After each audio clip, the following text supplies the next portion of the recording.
pemberontakan PKI Madiun tahun 1948. Jatuhnya Kabinet Amir disebabkan oleh kegagalan dalam perundingan Kernville yang sangat merugikan Indonesia dan menguntungkan Belanda. Wilayah Republik Indonesia semakin berkurang sehingga wilayah Indonesia menjadi sempit. Tambah lagi dengan adanya blockade ekonomi yang dilakukan oleh Belanda. Sebab itu pada tanggal 23 Januari 1945 Amir Saifuddin menyerah mandatnya kepada Presiden Republik Indonesia. Presiden kemudian menunjuk Muhammad Hatta untuk membentuk kabinet. Muhammad Hatta menyusun kabinet tanpa campur tangan golongan sayap kiri atau sosialis. Setelah menyerah mandat kepada pemerintah Republik Indonesia untuk merebut kembali kedudukan pada tanggal 28 Juli 1945, Amir Saifuddin membentuk Front Demokrasi atau FDR yang mempersatukan semua golongan sosialisasi kiri dan komunis. 2.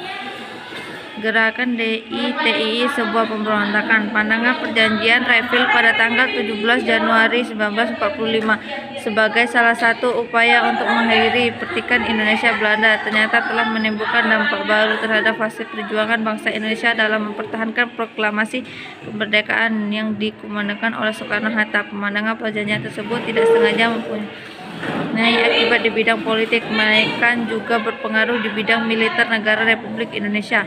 Sebagai konversi logis dari hasil kristalisi nilai-nilai pertemuan akhir pihak-pihak mengadakan perundingan.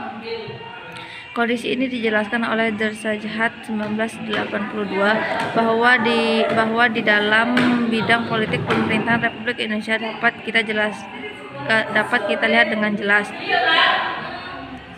3.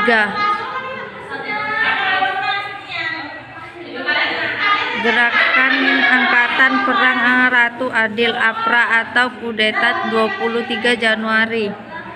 APRA adalah peristiwa yang terjadi pada 23 Januari 1950 di dalam kelompok misi Angkatan Perang Ratu atau Adil APRA yang ada di bawah pimpinan mantan Kapten Knil Raymond Wasserstein yang juga mantan Komandan Depas Pistopen Pasukan Khusus atau KNIL, masuk ke kota Bandung dan membunuh semua orang berseragam TNI yang mulai mereka temui. Aksi gelombang ini telah direncanakan beberapa bulan sebelum oleh Westling dan bahkan telah diketahui oleh pimpinan tertinggi militer Belanda. 4D. Pemberontakan Andi Azri. Andi Azri merupakan seorang mantan perwira KNIL pada tanggal 30 Maret 1950. Ia bersama dengan pasukan KNIL di bawah komandonya menggabungkan diri ke dalam APRIS yang di hadapan Letnan Kolonel Ahmad Yunus Mokoginta, Panglima Tentara dan Tritorum Indonesia Timur.